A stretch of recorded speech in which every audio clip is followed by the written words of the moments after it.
Alors j'ai vu Détective Pikachu il y a quelques jours maintenant, donc j'espère que mes souvenirs vont être encore frais. Bon, j'ai un petit trailer sous les yeux qui tourne un petit peu pour me remémorer les choses. Mais ouais, voilà, j'avais envie de parler un petit peu de Détective Pikachu.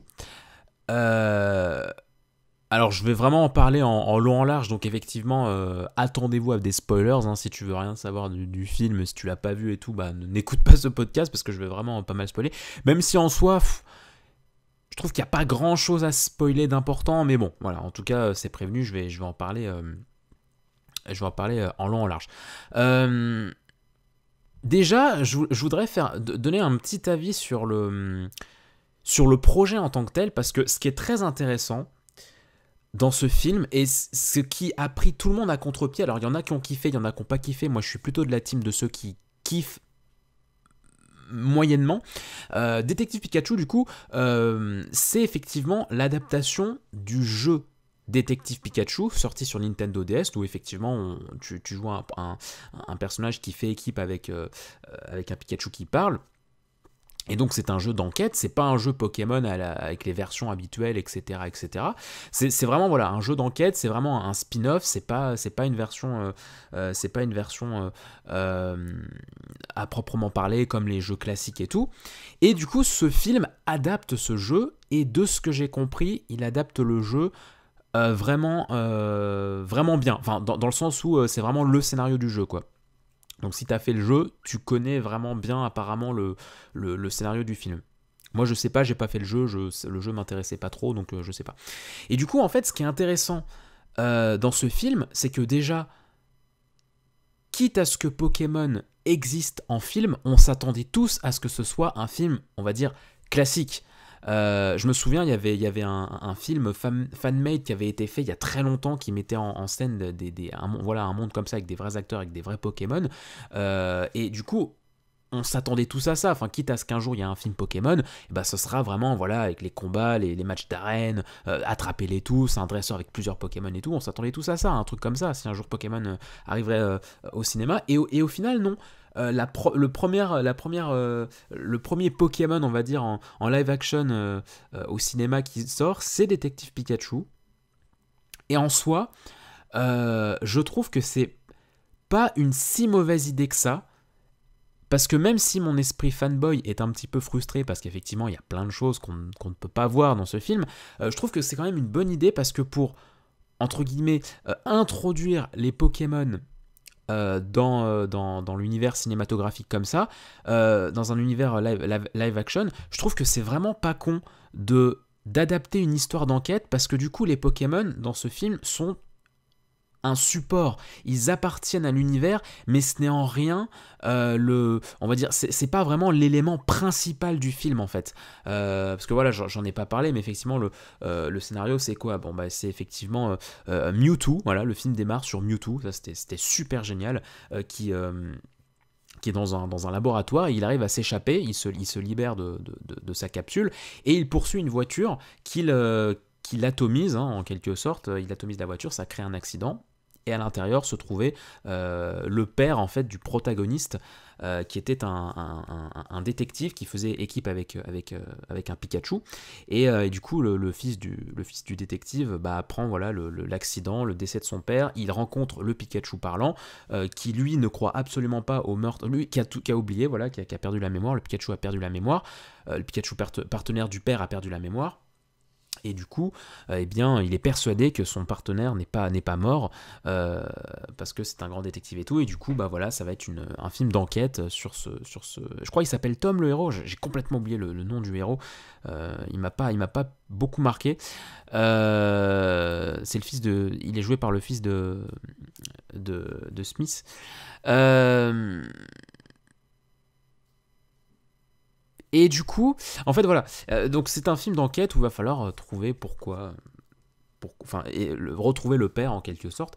Et, euh, et en fait, ce qui est intéressant dans ce film, déjà, faut pas l'attendre au tournant sur le scénario. Le scénario est ultra basique. Il est vraiment ultra basique. Faut pas chercher midi à 14h là-dessus, c'est pas là-dessus que réside la qualité du film, clairement, et je pense qu'on est tous d'accord là-dessus, parce que voilà. Mais en fait ce qui est intéressant, c'est que c'est une histoire simple, mais qui tient la route. Elle est pas nulle en fait. Elle est pas nulle, elle est juste trop simple. Mais trop simple, ça veut pas dire nul, tu vois ce que je veux dire. Mais elle est vraiment très très simple. Tu vois les plot twists, tu vois le dénouement arriver à des kilomètres. Vraiment à des kilomètres. L'intrigue est vraiment la plus basique qui soit. Pas basique dans le sens mauvais, hein. Basique ça veut pas forcément dire mauvais, c'est pas forcément péjoratif, mais voilà, c'est une histoire très simple. Qui tient la route, voilà, je tiens à le dire, à le préciser, elle tient vraiment bien la route, mais elle est très simple. Pareil pour les personnages, je me suis pas attaché à tant de personnages que ça parce que je les ai trouvés très clichés. Je sais plus qui disait ça, je crois que c'est le joueur du grenier qui en parlait dans sa critique, mais en fait les personnages font très personnages de cartoon qu'on pourrait retrouver dans le dessin animé. Et c'est vraiment ça, hein, c'est-à-dire que t'as la personnage féminine journaliste qui est très ouais, droite dans ses bottes et tout, qui j'ai un scoop et tu vas venir avec moi. Les antagonistes pareil, enfin les lignes de texte, les lignes de dialogue et tout, la profondeur des personnages est vraiment pas très exploitable, enfin elle est pas très intéressante, elle est pas très vivante, en fait ça fait vraiment très très personnage basique qui tient dans son rôle de par rapport à ce qu'on lui a offert. Enfin voilà, le rôle a cette fonction, le personnage a une fonction, il a un métier et vraiment il reste cloisonné dans cette fonction en fait. Ça fait vraiment les personnages de jeux vidéo en mode voilà, je suis telle fonction, j'assure telle responsabilité et cette responsabilité tient plus que tout dans mon personnage, quoi. C'est vraiment ça le souci aussi des personnages. Et au final, ouais, il n'y a pas vraiment de personnages auxquels il n'y a pas vraiment de personnages que j'ai retenu personnellement. Et c'est marrant parce que vu comment j'en parle et tout, on a l'impression que j'ai pas aimé le film, alors que non, j'ai vraiment... Il n'était pas incroyable, mais en fait, encore une fois, et je pense qu'on est tous d'accord là-dessus, là où le film est intéressant, il est intéressant par rapport à l'univers qu'il y a autour, en fait, qu'ils ont réussi à créer. Le film nous mène effectivement dans une ville où les Pokémon cohabitent avec les humains, et c'est vraiment là que c'est là où c'est le rêve, en fait. C'est quand, en fait, c'est ça qui est drôle, c'est que tu vas avoir deux personnages qui parlent, et en fait, moi, je pense que ça a été le cas pour plein de monde, mais moi, mon attention n'était pas centrée sur les personnages, justement, qui étaient au centre du truc. Moi, je regardais autour, en fait. C'est ça qui est trop bien, c'est regarder autour, ce qui se passe autour de l'intrigue. T'as deux personnages qui parlent, et autour, tu vois un Octiri, enfin, Octiri, c'est le Pokémon poulpe, là, qui tient un stand de takoyaki ou je sais pas quoi. Tu vois des gens qui se promènent avec leur caninos, avec leur Pyroli, enfin, non, quoique pas de Pyroli, Evoli peut-être. Tu vois un Salamèche qui traverse la rue, tu vas dans une boîte de nuit, tu vois les Ramboum qui font les basses. Tu vois t'arrives dans une rue un peu sombre, tu vois des Caphumains se balader et tout, enfin c'est vraiment ça en fait qui est juste génial, quoi, qui est vraiment trop bien, je trouve. Enfin, alors attention, pas tous les Pokémon sont bien faits, ça je tiens à le dire. J'ai été surpris quand même de la qualité de plusieurs des Pokémon. L'Excelang, alors je l'ai trouvé magique. Autant il y a plein de gens qui se sont offusqués, mais l'Excelang au début, je l'ai trouvé mais magique. Il m'a plié. Je crois l'Excelang c'était peut-être mon moment préféré de gag, parce que le malaise absolu quand t'as l'Excelang qui vient à côté du héros dans le train, qui tire à la langue de fou. C'est tellement drôle. Mais ouais, il y a pas mal de Pokémon qui marchent bien. Dracofeu, même si je l'imaginais pas comme ça, je trouve qu'il fonctionne bien. Mewtwo, il est incroyable. Pikachu, qui doit être le Pokémon le mieux réussi aussi, il est trop mignon, il est trop fluffy, ah là là, Pikachu, c'est une horreur à quel point il est trop mignon. Snubbull, pareil, Snubbull, j'ai beaucoup kiffé, parce qu'au final, oui, si Snubbull était dans la vraie vie, il serait comme ça, quoi, c'est évident. Bulbizarre, les Torterra, enfin, vraiment, il y a... Alors, je crois que le film contient 60 Pokémon en tout. Je crois qu'il y a 60 Pokémon qui ont été modélisés en tout. Mais vraiment, dans le lot, il y en a pas mal où je me dis, ah ouais, putain, il y a un beau travail, quoi. Il y a un beau respect, même s'il y en a qui marchent pas, hein, encore une fois. Je pense notamment... Capumin, j'avais peur d'ailleurs, parce que bon, Capumin, de mes Pokémon préférés, ça a été mon avatar pendant des années. Capumin, j'avais peur parce que dans le trailer, on le voyait que sous forme énervée.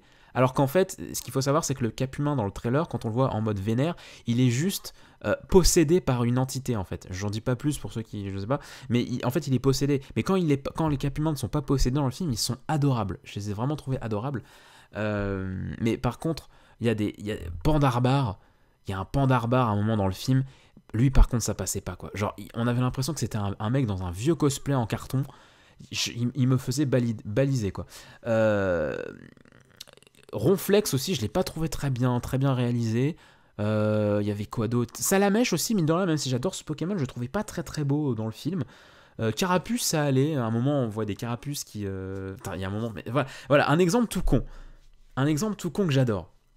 C'est qu'à un moment, il y a une scène où on est dans une régie de télévision. Et du coup, le plateau remballe, un truc comme ça, l'émission est terminée. Il y a quelqu'un qui vient passer le ménage. Il y a quelqu'un qui vient avec un balai passer le ménage. Il est avec un carapuce. Carapuce fait une petite attaque pistolet à eau sur le sol. Et après, t'as le mec derrière qui nettoie. Et c'est ce genre de cohabitation, ce genre d'idée que je trouve trop kiffant. Et c'est là-dessus, c'est sur des détails en fait que j'ai kiffé le film. C'est pas sur le scénario principal. C'est vraiment sur les détails, sur voir les Pokémon dans la vraie vie. Que j'ai vraiment apprécié. Même si à un moment donné, je sais pas si vous voyez de quoi je parle, mais à un moment donné, il y a un Monaflémite. Il est plusieurs fois en plus. C'est ça aussi que je trouve un peu dommage, c'est t'as plusieurs Pokémon qui sont mis plusieurs fois, et vraiment où tu sens que c'est pour le fanservice, quoi. C'est même pas en mode bah voilà, ils ont une vraie utilité, c'est qu'il y a des Pokémon, tu sens qu'ils les ont mis parce que c'est les plus connus, parce que c'est les plus reconnaissables, et que du coup on va les mettre le plus possible. Genre Salamèche, t'en vois peut-être 10 dans le film, quoi, alors qu'il n'y avait pas forcément besoin. Monaflémite, c'est pareil, on le voit à plusieurs moments, mais il y a un moment donné, il m'a tué. C'est encore dans la séquence du plateau télé, tu vois un Monaflémite dans le fond qui dort, voilà. Tu sais pas pourquoi, mais tu le vois qui pionce. Alors oui, c'est un Monaflémite, il sert qu'à ça, mais tu te dis, mais pourquoi vous l'avez engagé ce Pokémon? Pourquoi il est là dans l'établissement s'il sert à rien, les potes? Enfin, ça m'a fait trop rire. Mais voilà, non, c'est vraiment l'univers, encore une fois, autour que j'ai vraiment apprécié. Bien évidemment, j'ai une petite frustration parce que ça reste quand même bah ouais, c'est les combats quand même qu'on kiffe dans Pokémon, et effectivement il y en a pas tant que ça. Il y en a un, il y a un combat, hein. Il y a un combat dans le film, mais effectivement comme c'est une ville où les combats n'existent pas, où le terme de dressage n'existe pas, bah du coup le film est effectivement pas du tout centré sur ça, mais de toute façon l'histoire non plus. Il y a juste au début effectivement la séquence d'ouverture avec le Hosley, la capture du Hosley, ça j'ai bien aimé d'ailleurs. Mais sinon voilà, il y a pas de combat, il y a pas, voilà, le lore manque un petit peu. Tu vois, à un moment donné, en fait, ce qui m'a gêné, c'est que par exemple, à un moment donné, dans le bureau d'un des personnages, on voit une statue de Dialga et de Palkia, qui sont quand même des Pokémon légendaires ultra importants. Dans la chambre du héros, il y a des posters de Rayquaza, de Reshiram, de Zekrom et tout. Et à côté de ça, on te dit ouais, mais Mewtwo, c'est le Pokémon le plus fort du monde. Et c'est ça que j'ai un peu. C'est le truc qui m'a un peu gêné, c'est que on reste trop focalisé sur la première génération.